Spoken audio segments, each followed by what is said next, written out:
ये जो है 7 मार्क का न्यूमेरिकल है। चलिए क्वेश्चन को देखते हैं, one of the important question है।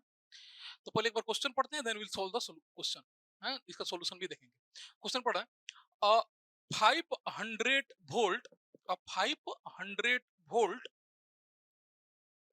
series motor having armature resistance and field resistance of 0.2 ohm and 0.3 ohm respectively runs at 500 rpm when takes 70 ampere. Assuming unsaturated field, find out its speed when field diverter of 0.684 ohm is used as a constant load torque. ये ना बड़ी अच्छा सा question है, and the solution is not available anywhere. इसके जो solution है आप किसी भी साइट पे, इवन द पेड साइट पे भी अवेलेबल नहीं है। तो चलिए इसका सॉल्यूशन देखते हैं हम लोग। ये एक डीसी सीरीज मशीन का क्वेश्चन है एक्चुअली। हालांकि सिलेबस में सीरीज मशीन की जिक्र नहीं किया गया है, फिर भी ये क्वेश्चन सीरीज मशीन से रिलेटेड है, तो you have to solve this question. ये आपका बिहार इंजीनियरिंग यूनिवर्सिटी है बेटा, तो आप केवल सिलेबस पे रिस्ट्रिक्ट नहीं हो सकते, थोड़ा बहुत क्वेश्चन इधर उधर के आते रहते हैं ना। तो इसका सोल्यूशन देखते हैं हम लोग। क्वेश्चन में गिवन क्या क्या क्या पहले देख लेते हैं। तो जो हमारा गिवन है, एक सीरीज मशीन है जिसमें आपका जो भी है supply voltage, that is the 500 volt given है, that is the 500 volt given है। जो armature resistance and field resistance है, यानी कि R A equal to 0.2 ohm है, एंड आर एफ जिसको फील्ड रेजिस्टेंस आप कहते हो या सीरीज फील्ड रेजिस्टेंस भी कह सकते हो, दैट इज द 3 ओम। ये डेटा दिया हुआ है, एंड ये किस स्पीड पे ऑपरेट हो रहा है, that is the operating at 500 RPM, यानी कि जो आपका स्पीड है that is the N, that is equal to 500 RPM. तो 500 आरपीएम पे ये ऑपरेट हो रहा है, राइट नाउ।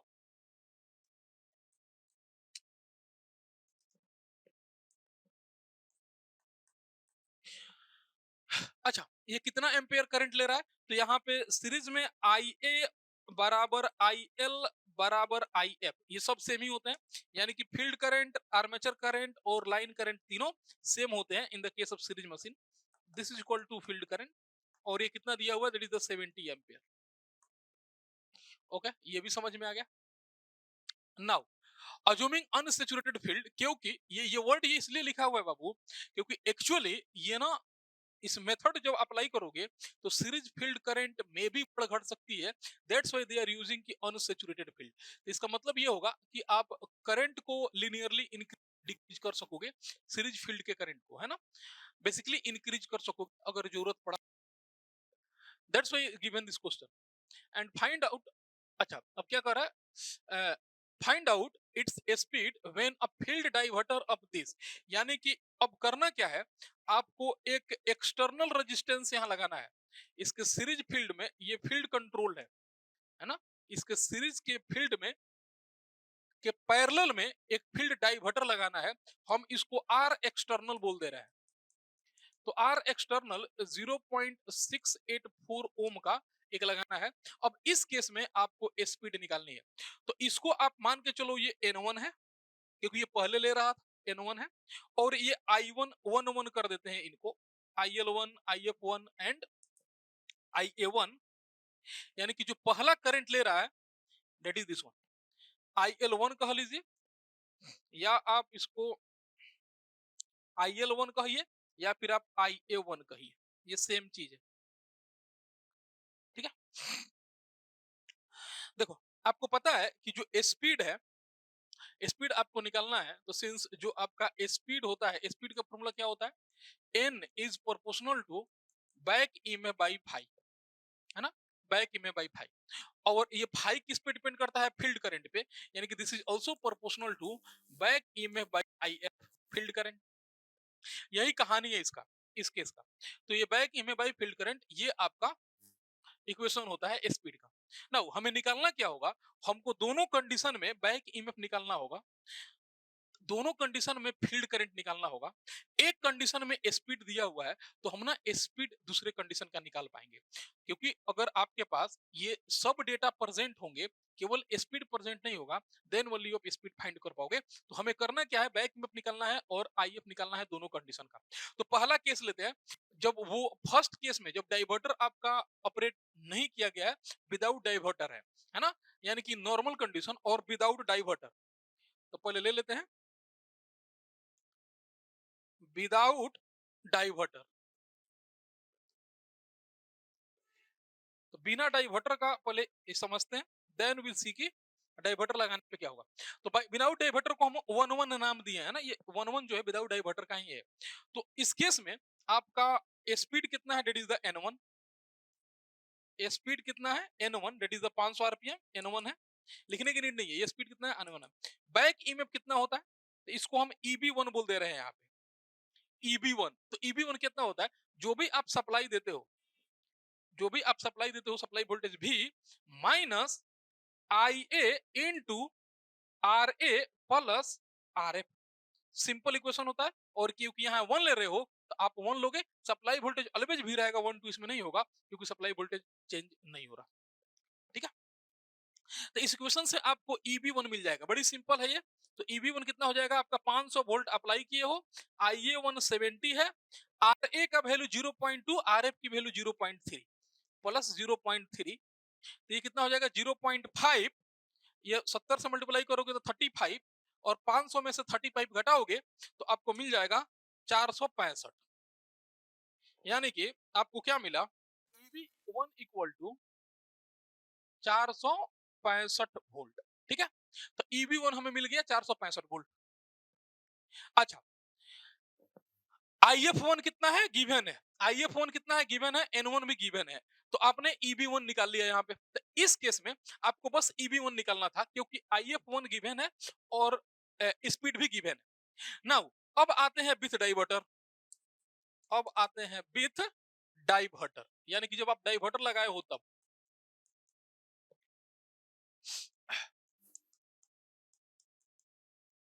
विथ डाइवर्टर, अब एक पहले बात समझिए बेटा, डाइवर्टर लगता कहाँ है ये भी आपको जानना है।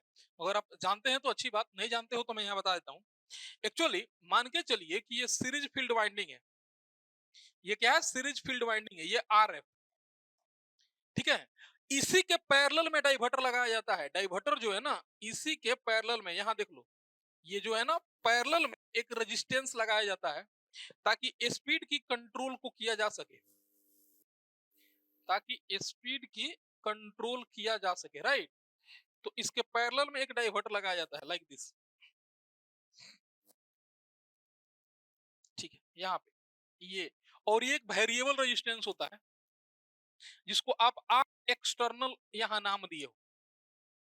ठीक है, तो होता क्या है, ये जो आप सर्किट देख रहे हो, यहां से आपका लाइन करंट और आर्मेचर करंट फ्लो करता है, यहां से ये IL।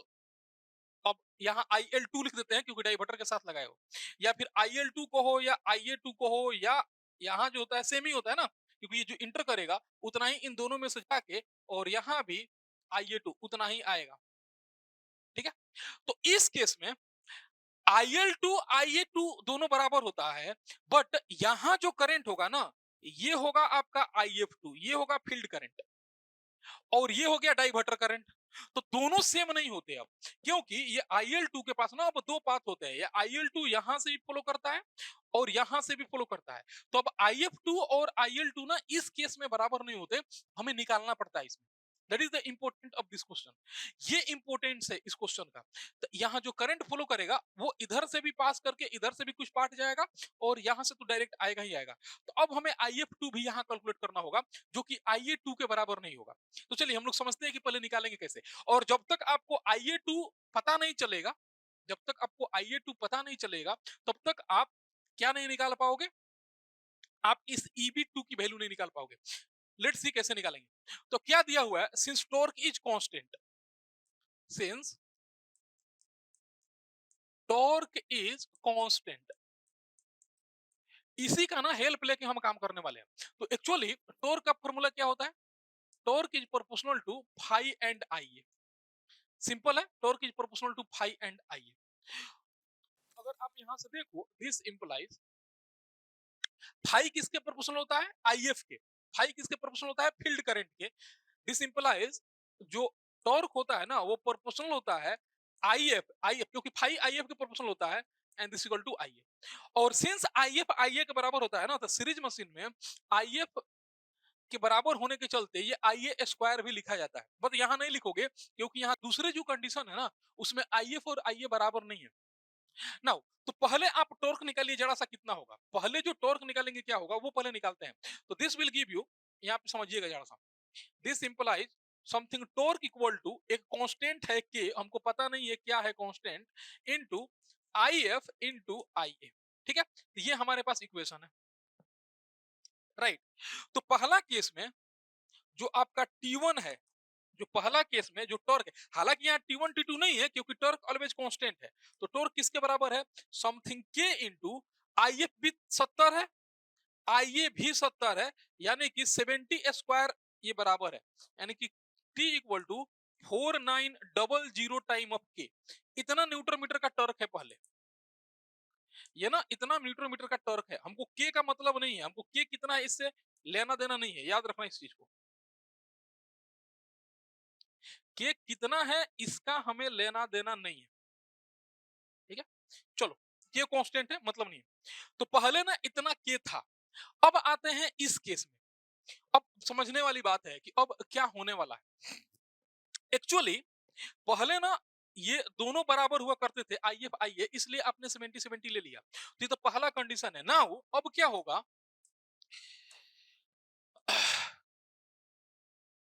अब देखिएगा यहां पे इस केस में ये field current I F to जो है ना वो आई ए टू के बराबर नहीं है।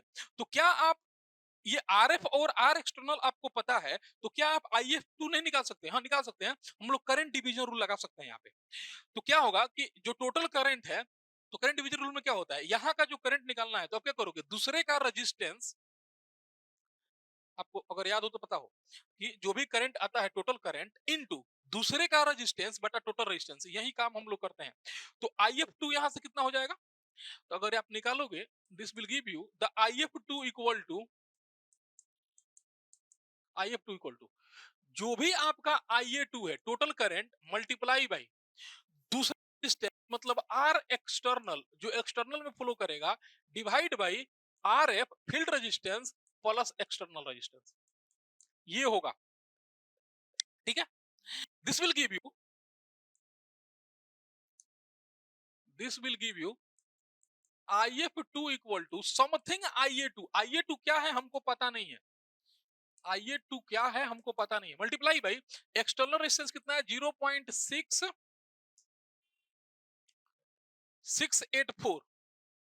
0.684 डिवाइड बाई आर एफ कितना हो गया फील्ड रेजिस्टेंस 0.3 प्लस 0.684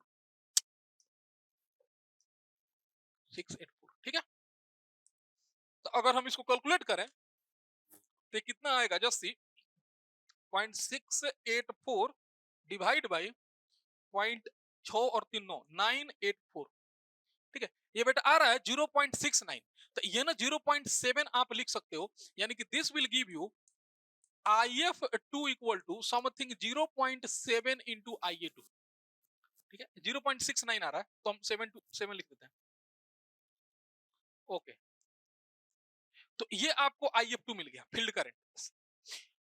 अब देखो नेक्स्ट, अब आप क्या देखोगे, जो टॉर्क होगा जो सेकेंड टाइम में टॉर्क होगा वो पहले वाले टॉर्क के बराबर है क्योंकि torque is constant, torque constant है, यानी कि जो यहाँ पे भी टॉर्क होगा वो सेम पहला होगा, तो टॉर्क कितना होगा, गेन कांस्टेंट तो चेंज होगा नहीं।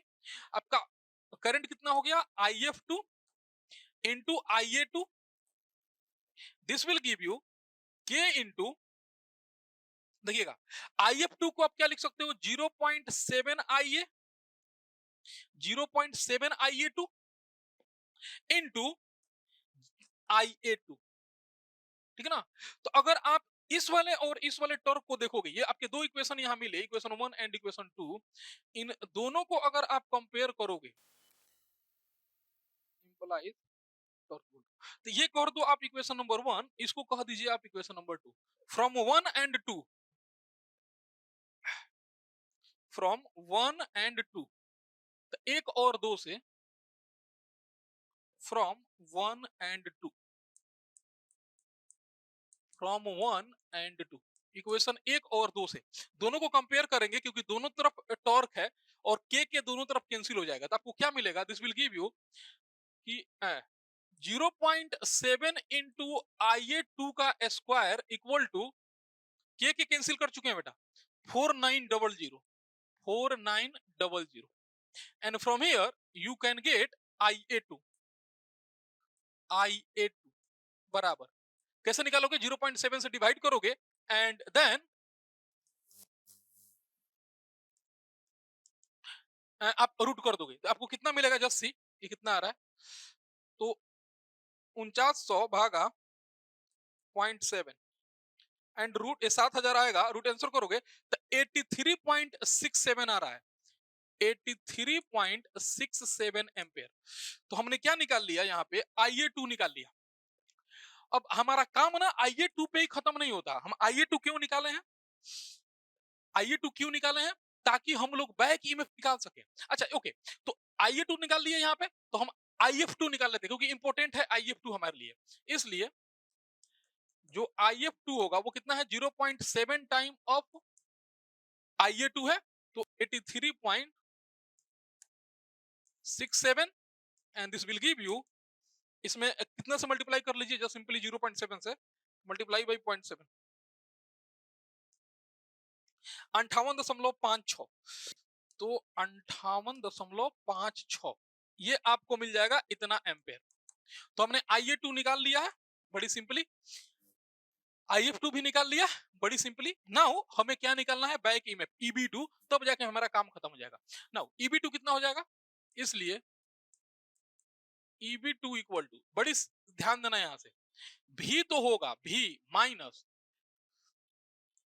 RA तो होगा, आर्मेचर रेजिस्टेंस तो होगा, लेकिन अब फील्ड रेजिस्टेंस ना फील्ड रेजिस्टेंस के बराबर नहीं रह गया। आई एम रिपीटिंग, क्योंकि अब फील्ड रेजिस्टेंस के पैरेलल में ना एक रेजिस्टेंस आ गया है, तो टोटल रेजिस्टेंस कितना हो गया? RF parallel with R external into IA2, ये टोटल हो गया। आर्मेचर रेजिस्टेंस यहां है, ये दोनों क्या है? पैरेलल में, तो इनका पैरेलल कॉम्बिनेशन आपको लेना पड़ेगा। RA plus RF parallel with R external, ये यूज करना पड़ेगा, ये इंपॉर्टेंट है, इनटू IA2। इन दोनों में से IA2 फ्लो कर रहा है, इट्स ओके, इन दोनों में से IA2 फ्लो कर रहा है, बट इंडिविजुअल में से IA2 फ्लो नहीं कर रहा, ये यहां पे इंपॉर्टेंट है। This will give you EB2 equal to 500 volt, RA है 0.3 0.2, RA है 0.2, RF है 0.3 इन पैरेलल विथ 0.684, ये है ना 684 ही है ना, हाँ 684 इन पैरेलल विथ 0.684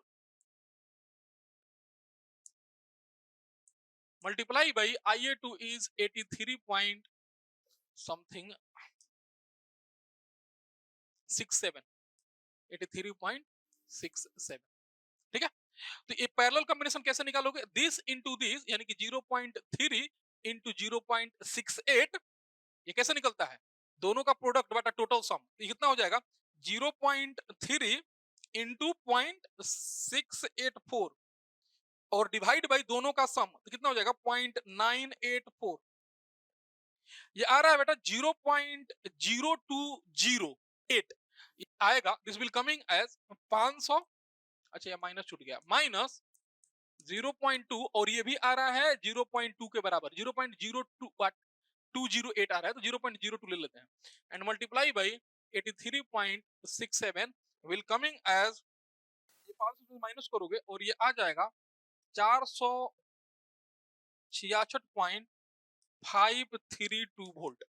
ये सिंपल है, हमने EB2 निकाल लिया। Now let's come to the speed part, अब हमें स्पीड निकालना है and finally hence now just to come to the speed part.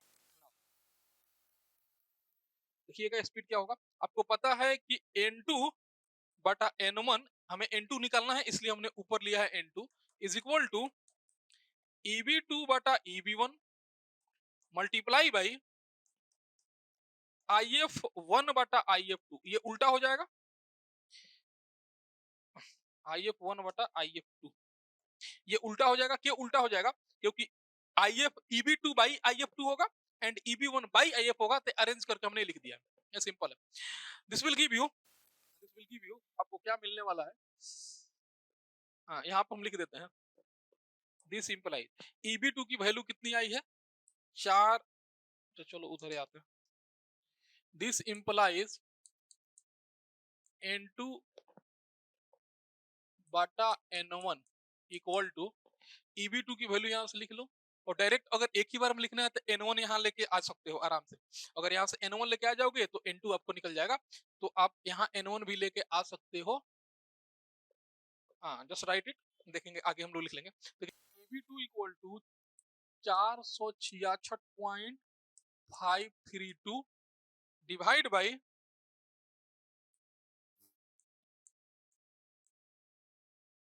वो आया है 465, राइट, वो आया है 465, तो EB2 बाई EB1 हो गया, multiply by what is the IF1, that is the 70 ampere, that is the 70 ampere, what is the IF2, that what is the IF2 वो कैलकुलेट किए हम लोग 58.500, 58.56 एम्पियर, तो यहाँ से आप निकाल लीजिए N2 की value, this will give you N2 by N1 equal to, इसको सॉल्व करते हैं कितना आ रहा है, इस कमिंग एज, चलो सिंपल हम लोग आराम से इसको सॉल्व कर लेते हैं, ये जो टर्म आ रहा है बेटा ये आएगा 1.199 या 1 पॉइंट आप 2 ले सकते हो, 1.199 आ रहा है, तो 1.2 ले सकते हो आप, ये इज कमिंग एज 1.2, ये 1.2 आएगा, ये आ रहा है बेटा 1.199, तो 99 लोगे तो ये 2 हो जाएगा, this will give you N2 equal to 1.2 into 500, 1.2 into 500 RPM, this will give you N2 equal to 600 RPM, 600, ठीक है, ये आपका आंसर है, one of the important question है ये, आप आराम से ये क्वेश्चन को समझिए, क्या बोल रहा है क्या नहीं बोल रहा है, और आपको यहाँ से सीख क्या मिलेगा ये भी आपको समझाते हैं। सीख ये मिला इस पूरे मेथड से कि जब आप सीरीज की फील्ड वाइंडिंग में फील्ड डाइवर्टर लगाते हो, जब सीरीज की फील्ड वाइंडिंग में फील्ड डाइवर्टर लगाते हो, डाइवर्टर मतलब फील्ड के पैरेलल में एक रेजिस्टेंस लगाते हो, तो स्पीड ना इंक्रीज होता है, पहले स्पीड कितना था 500 आरपीएम था, now the speed is 600 RPM, the speed increase होता है।